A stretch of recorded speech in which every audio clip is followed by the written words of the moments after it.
السلام علیکم ویورز۔ حضرت عقبہ بن عامر جہنی رضی اللہ تعالی عنہ کہتے ہیں کہ ایک مرتبہ جب ایک غزوہ میں رسول اللہ صلی اللہ علیہ وسلم کی اونٹنی کی نکیل پکڑے آگے آگے چل رہا تھا تو اس وقت آپ صلی اللہ علیہ وسلم نے فرمایا، عقبہ کہو، میں آپ کی طرف متوجہ ہوا۔ پھر آپ صلی اللہ علیہ وسلم نے فرمایا، عقبہ کہو، میں پھر متوجہ ہوا۔ پھر آپ صلی اللہ علیہ وسلم نے تیسری بار فرمایا تو میں نے عرض کیا، کیا کہوں؟ آپ صلی اللہ علیہ وسلم نے فرمایا، قل ہو اللہ احد پڑھو۔ پھر پوری سورت پڑھی۔ اس کے بعد قل اعوذ برب الفلق پوری پڑھی۔ میں نے بھی آپ کے ساتھ پڑھی۔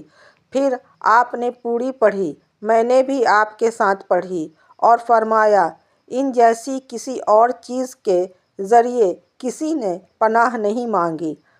حضرت عبداللہ بن عمر رضی اللہ تعالی عنہ سے روایت ہے کہ نبی اکرم صلی اللہ علیہ وسلم 4 باتوں سے پناہ مانگتے تھے: ایسے علم سے جو نفع بخش نہ ہو، ایسے دل سے جس میں اللہ کا ذکر نہ ہو، ایسی دعا سے جو قبول نہ ہو، اور ایسے نفس سے جو آسودہ نہ ہو۔